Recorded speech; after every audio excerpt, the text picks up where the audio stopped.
Ma'am Alice, Ma'am Kashi, may tanong po ako sa inyo. Pilipino po ba talaga kayo? Opo, Mr. Chair, Filipino po ako. Ikaw, Ma'am Cassandra, Pilipino ka ba? Yes po, Mr. Chair. Mahal niyo ba talaga yung Pilipinas? Opo, mahal ko po ang Pilipinas, Mr. Chair. Mayor Alice Goo, naging mayor ka po ng Bambang Tarlac. Every Monday, nagpa-flag racing kayo. Alam niyo kantahin yung Lupang Hinirang? Opo. Pwede mong huwag mong ikanta yung last sentence ng Lupang Hinirang.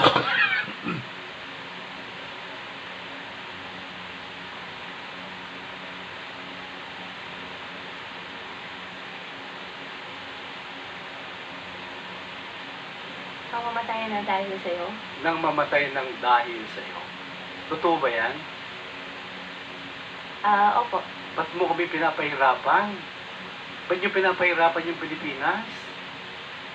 Hirap na yung Pilipinas. Alam mo ba yon? Alam mo ba yon? Hirap na po yung Pilipinas. Kaya tinanong kita kung mahal nyo po yung Pilipinas. Kami po, mahal namin yung bansa namin. Kung kayo'y Pilipino, dapat mahalin nyo rin yung bansa natin. Tinitingnan kita sa mata. Tinititigan kita sa mata. Eye to eye tayo. Kung sino yung matalo, yun yung hindi nagsasalita ng totoo. Diba? Hindi kita titingnan kita talaga mamaya. Pero may tanong ako sa iyo. Kilala mo ba si Michael Yang? Mr. Chair, hindi ko po kilala si Michael Yang. Kilala mo ba si Ong Jiang Yang? Mr. Chair, hindi ko rin po kilala yung Ong Jiang Yang. Mayor Alice, dito sa research namin, si Ong Jiang Yang is one of the 7 individuals whose assets were frozen by the Court of Appeals in relation to the qualified trafficking investigation into the Banban, Tarlac, and it has been reported that accounts linked Ong Jiang Yang with transaction amounting to 3.2 billion were used to finance Ong Sheng, a POGO firm that was raided of its illegal activities and has close ties to Alice Goals of Baofu Land Development Incorporated. Naniniwala po kayo dito sa aming research? Mr. Chair, doon sa research nyo po, wala pong pumasok sa akin na pera at hindi ko po kilala yung sinabi nyo po ng Ong Jiang Yang. Pero marami na po ako narinig po na ganun po na issue po about that. Well, naitanong ko to kasi the topic after this discussion, medyo nagkulang tayo sa oras. Mayroon kaming matrix na papakita sa taong bayan para makita natin yung real perspective, yung real picture, kung sino talaga ang nasa likod ng mga illegal activities dito sa ating bansa. Una, drug activities. Pangalawa, yung POGO. Pangatlo, EJK, extrajudicial killing. Number 4, lahat ng mga taga-China pumunta dito, namili ng libo-libong hektarya sa ating bansa. Ngayon, napakalaki nito. Alam mo, tumatawag sa akin ngayon. This is our next topic. I will give to Chairman Dan the other question. Chairman Dan, Thank you. hello. Thank you, SDS, no? For the information of the body, a while ago, we were discussing about the Philippine Sanjia Steel Corporation, which was owned by a Chinese national pretending to be a Filipino who happens to be the brother of Mr. Michael Yang and Hong Jingyang, which is, according to AMLAC, there is a financial transaction with Miss Alice Go. And looking forward, we have invited the said person who owns the Philippine Sanjia Steel Corporation, located in Cagayan de Oro City. We invite him to be a part of this discussion, not only because of him being the brother of Mr. Michael Yang and Ho Jing Yang, but of course, his relation to the Alwana compound wherein the PNP inspected the alleged Pogo operation that was operating then before.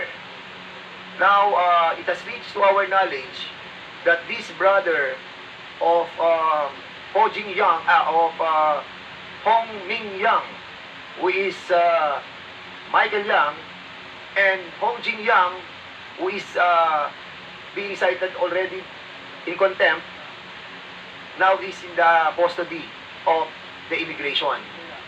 Because accordingly, siguro ilabas natin yung ano kanina, pinakita ko na po yun. Ipakita nga natin yung passport. Ayan. If you remember, Alice Go, yan si Yan Sing Yang, the eldest brother ni Michael Yang, was already apprehended at the Ninoy Aquino International Airport a while ago.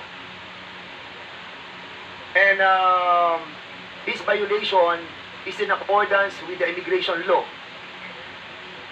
Since in his corporation that he filed at the SEC, can you kindly show the picture of the Philippine Sanjia Steel Corporation, wherein he is the president. He owns a passport in the name of Antonio Lim. No, the other one. The corporation. Incorporation. Okay.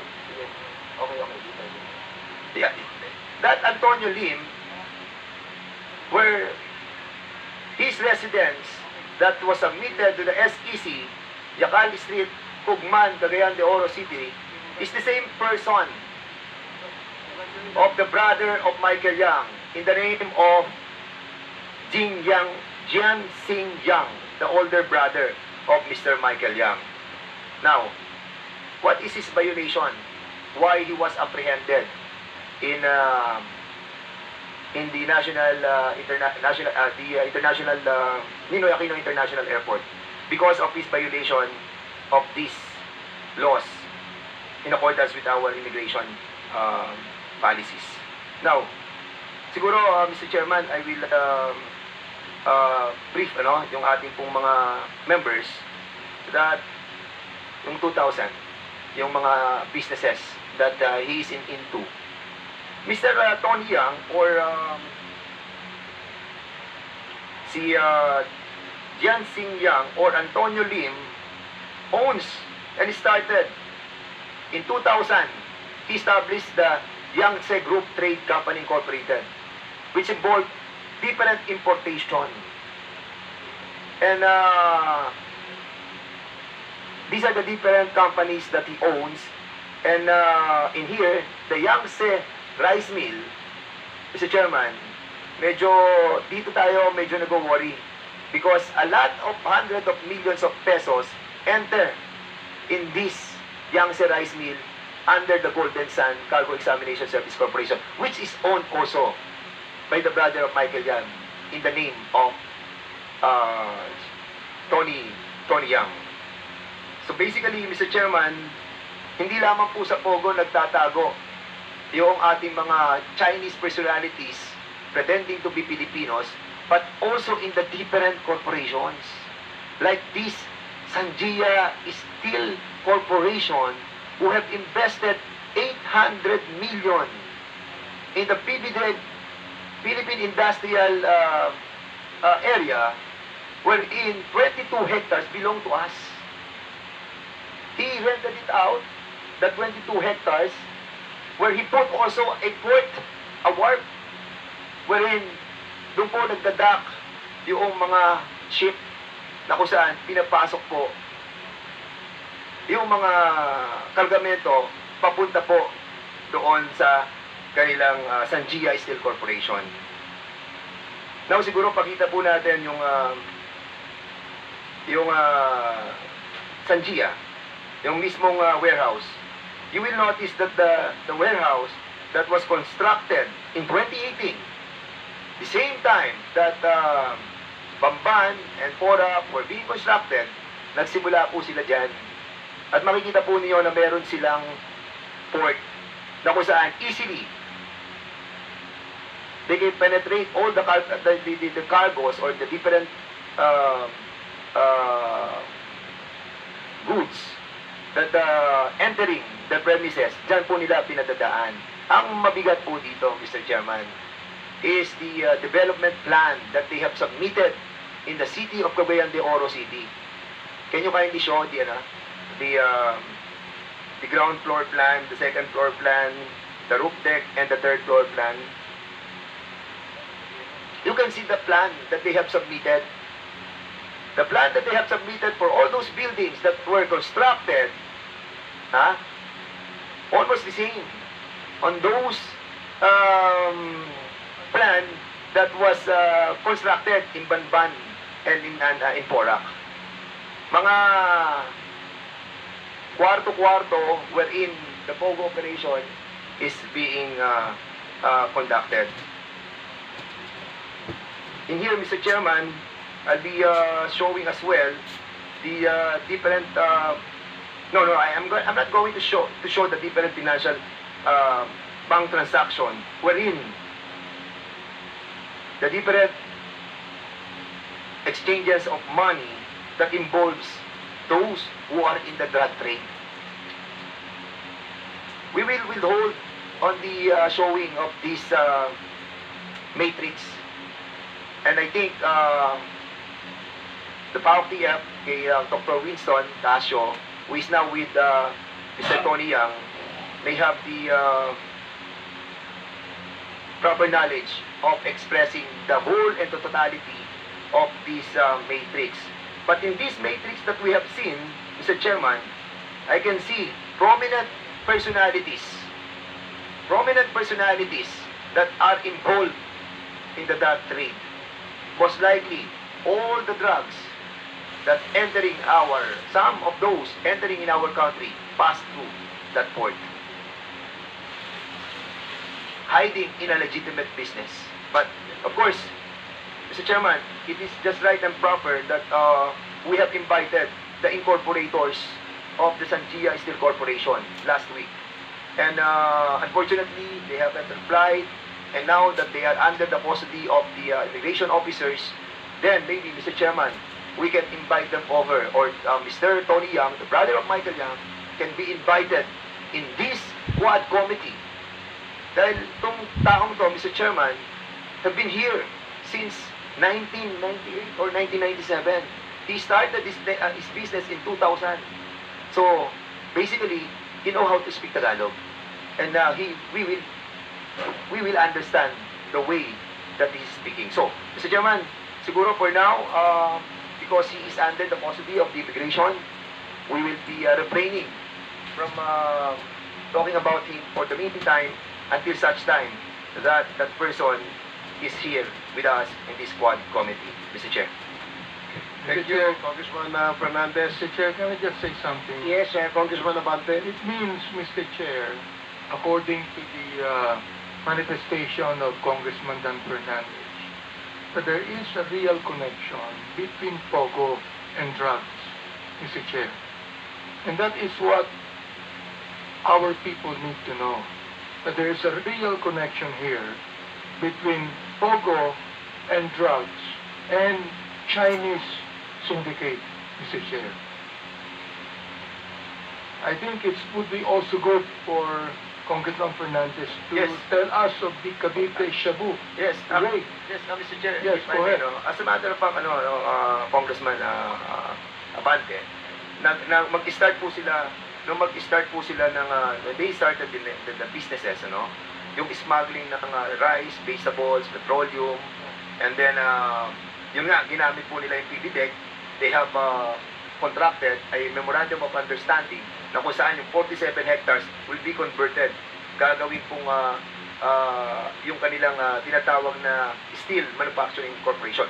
But you have to realize, Mr. Chairman, that ang laki po ng kanilang ng kanilang tinatawag na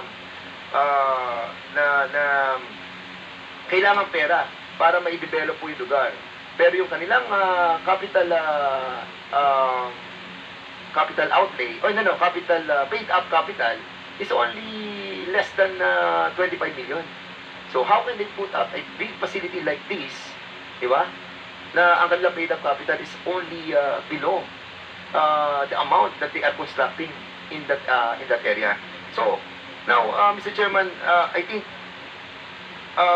there was also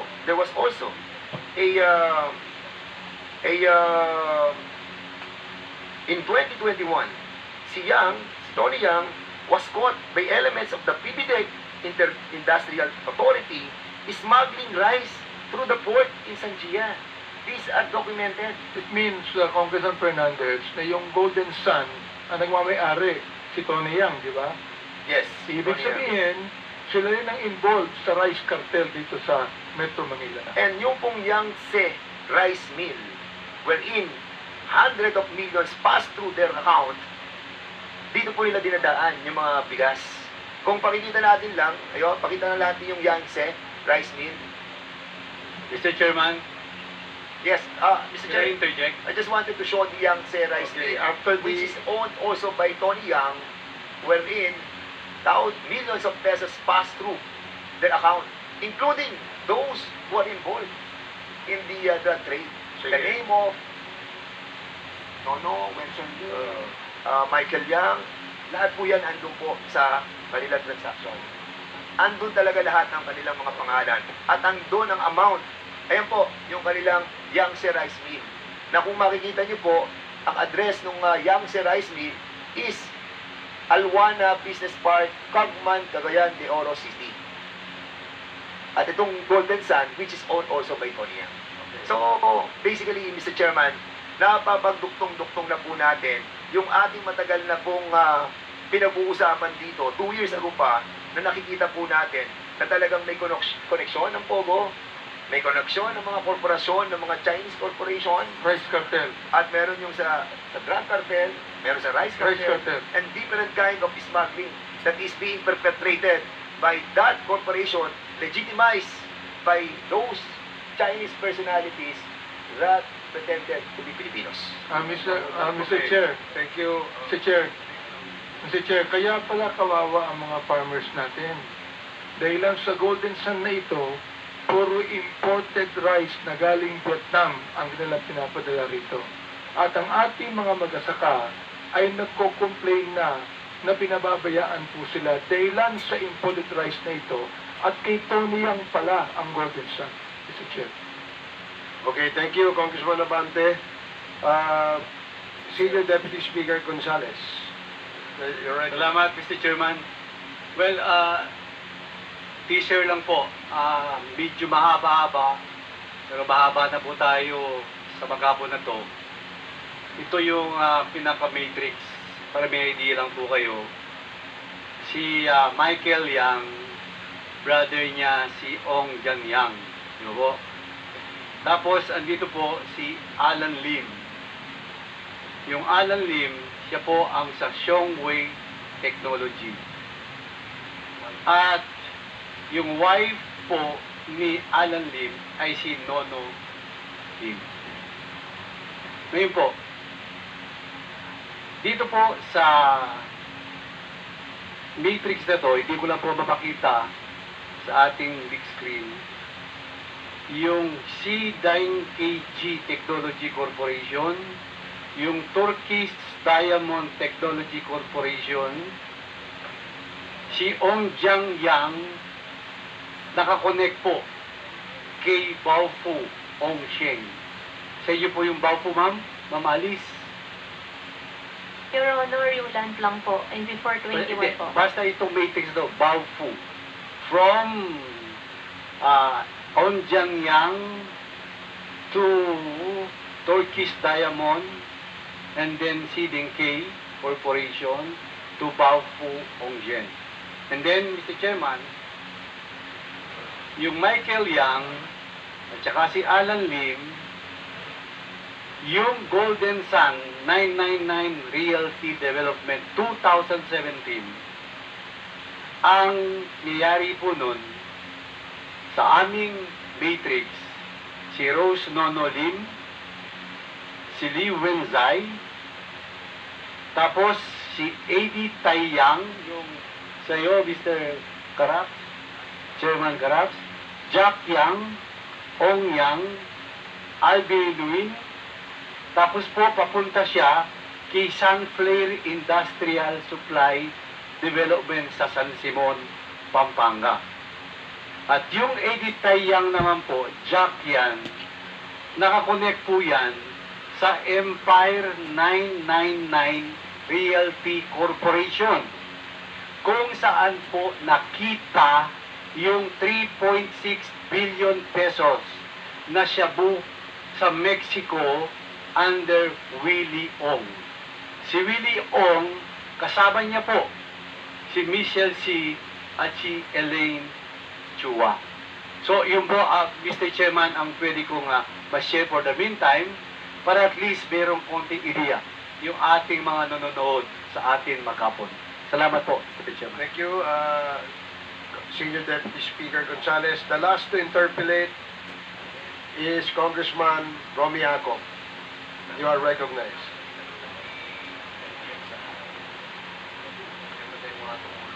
Thank you, Mr. Chair. Before I proceed with my interpellation, may I move